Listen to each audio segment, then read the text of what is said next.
We always get the most interesting things. And this is not a Tekslots switch box. This is called a Tekslots Chaos box. The main difference is that the Tekslots switch box is meant for you to run analog cards in your digital track, where this Chaos box here is meant to summon demons. That's how I got this witch here.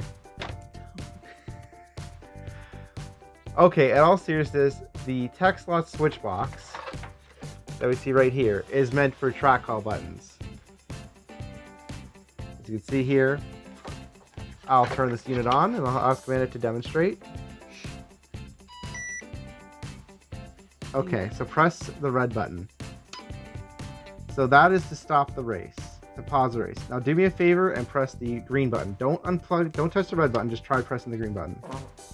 As you can see, nothing's working because you have to unplug. The person who hits the button has to switch off the lock first. So undo that. Now? Yep. Hit the green button. So it released. Do me a favor, press the green button by itself. Now that's in pace car mode, your pace car would go off to the races and try to go back into the pit lane. Hopefully you have your lane changes right. I've already shown you how to do it. If you have uneven lane changers, hit the green button again. It's important to know that in this scenario, your control unit would not be counting laps. So are you referring to when the pace car is going? Yes, when the pace car is going, your control unit won't count laps. Your control unit's only going to start counting laps when you press the pace car button again. So you'd have had to hit that green button again for there to be one light. Anyway. Can I ask questions? Yes, sure. What's the purpose of that last thing? Like with just solely the green and the pace car? Like I don't know. Because in a real race, you would not count laps when the pace car is going. But I want to understand, why is the pace car going? So you can recover the crashed car. Okay. So the pace car goes slower than most slot cars. It goes much slower. So you get time to pick up the cars, then everybody races behind the pace car. No passing, no cheating. And then the pace car will go back into the pit lane. As I've already told you, you can find out how to do this on another video. I have an old video saying how the Carrera pace car works. Should we link it down below? Sure. Check links down below. If you're on the TV, you're just going to have to search how to program Carrera pace car or whatever. I forgot I titled it. It's probably about that. Now let's talk about what do I think of the Tekslots switch box. I'm going to bring this up for a sec. I'm going to unplug this annoying power cord. I want to show you that there's actually two places to plug in the cables. Now these are meant to daisy chain. This is from Tekslots, by the way. And here is the long wire. Now I have an 18-foot long course. I had no problem fitting it in my 18-foot course. I really like the craftsmanship. The button feels nice and feels really nice to press. Nice and clicky. And the lock is going to hold well too. This is tough for me to kind of say because, you know me, I believe in brutal honesty. The majority of people watching this, I want you to understand you do not need this. I know a lot of you want a track call button. You want track call buttons.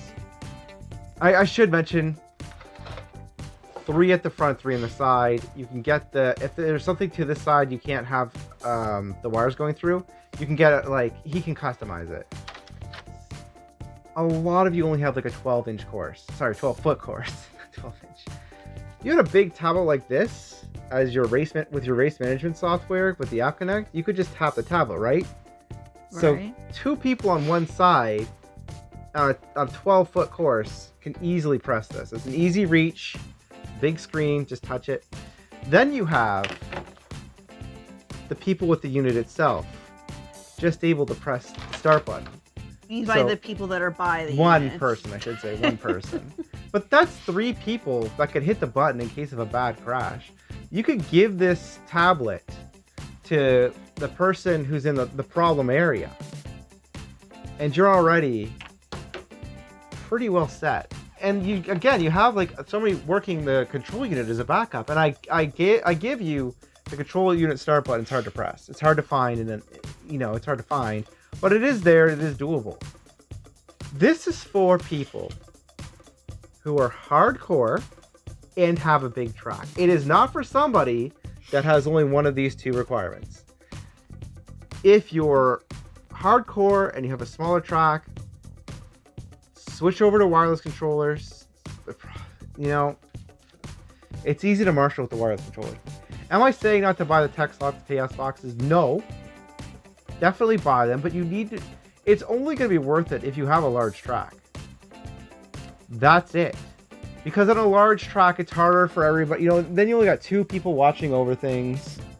Mm-hmm. And even then, if this is just a once-in-a-while toy, it's not going to be worth it, even with just a large track. You need to have people who are serious about racing. You have to be serious about racing. It's expensive for these things. So I just want people to consider this. When you say, do I need a trackball button? I want you to ask yourself, is a bigger tablet all you really need? Like, is this and the control unit going to be good enough? Are you really having 6 people racing at the same time? You know, one person could just stand in one of the non-problematic areas of the track. They don't really need the trackball button.